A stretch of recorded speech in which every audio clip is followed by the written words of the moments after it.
नमस्कार दोस्तों, जय जोहार। मैं कौशल तिवारी और बिहिनिया संध्या में आपका स्वागत है।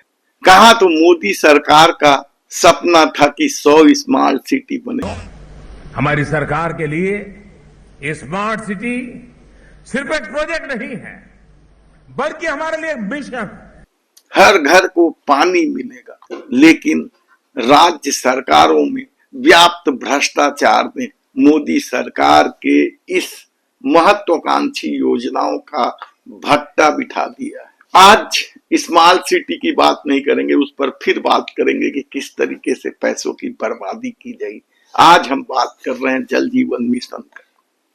शायद ही कोई राज्य हो जहां भ्रष्टाचार की खबरें नहीं आ रही हो, और ज्यादातर उन राज्यों से आ रही है जहां डबल इंजन की सरकार है बेखौफ, क्योंकि उन्हें न तो ईडी का डर है न ही सीबीआई का डर है।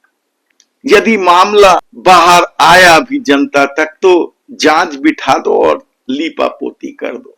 यह खेल बड़े पैमाने पर चल रहा है। मध्य प्रदेश में तो 280 एजेंसी सहित 22 ठेकेदारों को ब्लैक लिस्टेड कर दिया गया। 141 अफसरों को सिर्फ नोटिस दी गई, कोई कार्रवाई नहीं। तो राजस्थान में भी एसआईटी की जांच शुरू हो गई और फाइलें जब्त होने का सिलसिला शुरू हो गया। तब ऐसे में छत्तीसगढ़ में भी तो डबल इंजन की सरकार और जल जीवन मिशन का कमान उप मुख्यमंत्री अरुण साव के पास। अरुण साव मुख्यमंत्री की दौड़ में रहे हैं, अध्यक्ष थे जब चुनाव हो रहा था।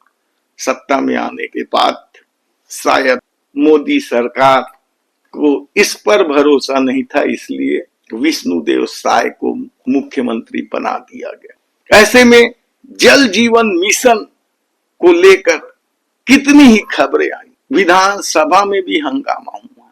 लेकिन आज हम जो खबर आपके सामने लेकर आ रहे हैं वह साफ संकेत दे रहा है कि जल जीवन मिशन में जो कुछ हो रहा है उसमें मंत्री निवास, अधिकारी और ठेकेदारों के नेक्सस काम कर रहे हैं, जो हर हाल पैसे हड़प लेना चाहते हैं।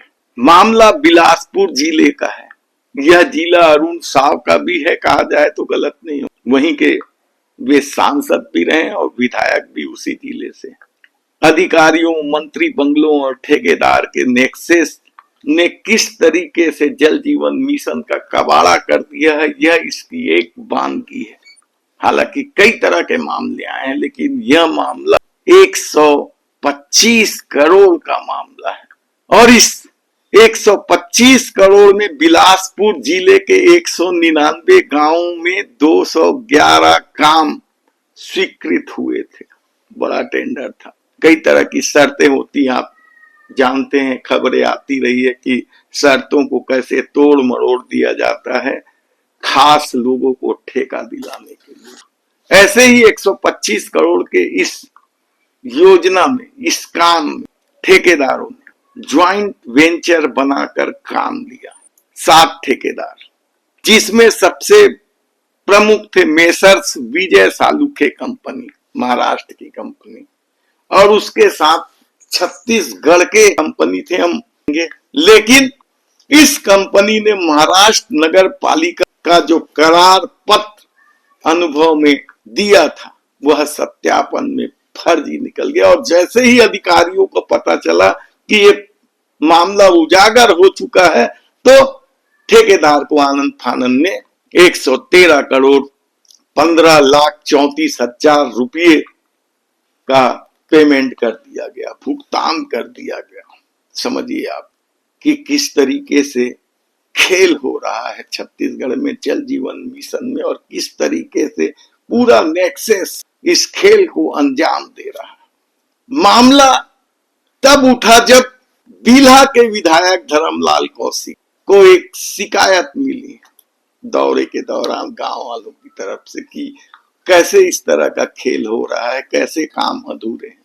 काम अधूरा है, 211 काम स्वीकृत हुए थे, अधूरा है काम। और इस शिकायत की गंभीरता को देखते हुए धर्मलाल कौशिक ने मुख्यमंत्री तक शिकायत पहुंचा दी। लेकिन जब दबाव बनाए जाने लगा, तब मुख्यमंत्री ने अपेक्स कमेटी को यह मामला सौंप दिया। अपेक्स कमेटी ने जैसे ही जांच शुरू की, अधिकारियों में हड़कंप मच गया, ठेकेदारों को बुलाकर आनंद फानंद में पेमेंट करना शुरू कर दिया, क्योंकि उन्हें मालूम था कि जांच रिपोर्ट आएगी तो कुछ नहीं कर पाएंगे। इसलिए पहले ही ठेकेदारों को 113 करोड़ 15 लाख 34 हजार रुपए का भुगतान कर दिया गया, जबकि अभी भी 119 काम पूरी तरीके से अधूरे थे। कुछ ही एक जगह काम पूरा हो पाया था और भुगतान शुरू जांच रिपोर्ट के आने के पहले। और जैसी ही जांच रिपोर्ट आई, हड़कंप मच गया। अब जांच रिपोर्ट आई है, अरुण साव खुद को बचाने के लिए निर्देश भी दे दिए कि सभी ठेकेदारों को ब्लैक लिस्टेड कर दो और FIR कर दो।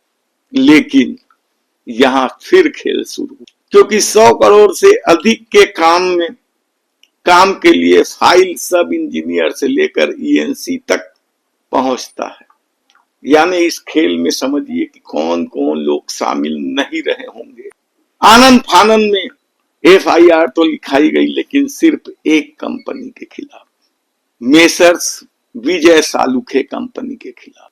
उसे ही ब्लैक लिस्टेड किया गया और बाकी 6 कंपनी जो थे, उनमें से कई कंपनी तो भारतीय जनता पार्टी के दुलारे हैं, भारतीय जनता पार्टी से जुड़े हुए हैं, RSS से जुड़े हुए हैं कंपनी के लोग। इसलिए उन्हें बचाने का भी खेल शुरू हो गया था। यकीनन यदि अधिकारियों को निर्देश दिया गया था FIR करने और ब्लैक लिस्टेड करने और अधिकारियों ने इन कंपनियों को बचाया, तो इसके पीछे भाजपा के या सत्ता से जुड़े नेताओं के काम होंगे। तब जिन कंपनियों को बचाया जा रहा है या जो कंपनी मेसर्स विजय सालुखे कंपनी के साथ ज्वाइंट वेंचर में काम कर रहे थे, उनका नाम भी आप जान लीजिए। मेसर्स AK कंस्ट्रक्शन, बड़ा नाम है उस क्षेत्र में। भाजपा के नेताओं के साथ गलबैया की कहानी नहीं है। मेसर्स विक्रम टेली इंफ्रा, तो मेसर्स गणपति कंस्ट्रक्शन और ये कंपनियां पहले भी विवादों में रह, रायगढ़ जिला में, कोरबा जिले में भी इनका कामकाज चलते रहता है और वहां भी इन्हें फटकार मिल चुकी है, इनका काम छीना जा चुका है। तो ऐसे में मेसर्स आनंद कंस्ट्रक्शन, ये राजधानी रायपुर के पूर्ववर्ती सरकार में मंत्री रहे लोगों से इसके संबंध है। भाजपा के RSS से संबंध तो है ही है। मेसर्स धर्मेश कुमार रायपुर, ये भी रायपुर के हैं। मेसर्स सोमवंशी इनवायरो, ये कंपनियां हैं जिन्हें ना तो नोटिस दी गई, न इनके खिलाफ FIR की गई, न ही इन्हें ब्लैक लिस्टेड घोषित किया गया। 125 करोड़ के काम में से सब काम अधूरे हैं कह दो तो भी गलत नहीं होगा। 119 काम अधूरे हैं, इसका मतलब समझिए। और 113 करोड़ 15 लाख 34 हजार रुपए का भुगतान हो गया।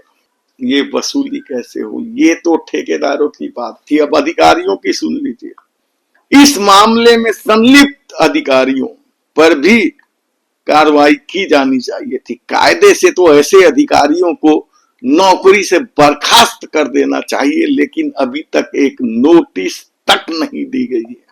समझिए इस खेल को। और ये सब बगैर मंत्री के इशारे के हो ही नहीं सकता। अरुण साव को लेकर किस तरह की चर्चाएं यह भी किसी से छिपी नहीं।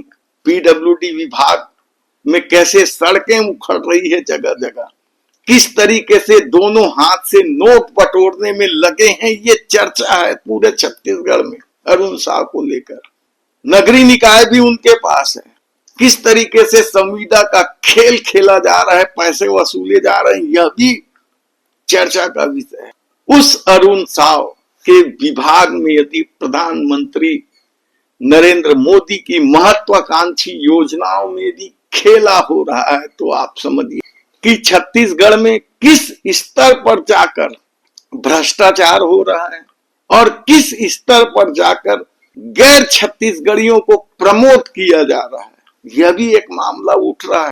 अरुण साव के रवैये को लेकर कहा जा रहा है कि वे छत्तीसगढ़िया विरोधी हैं। कई तरह के आरोप तो क्रांति सेना ने भी लगाया है। तब ऐसी स्थिति में देखना है कि इस 125 करोड़ के खेल में क्या किसी अधिकारी पर तलवार लटकेगी, निलंबन की या बर्खास्त की। और आश्चर्य की बात तो यह है कि अभी तक वे उन्हीं पदों पर जमे हुए, तब मंत्री बंगले, अधिकारियों और ठेकेदारों के नेक्सस से छत्तीसगढ़ में जल जीवन क्या पूरा हो पाएगा? टारगेट 2026 मार्च का। धन्यवाद।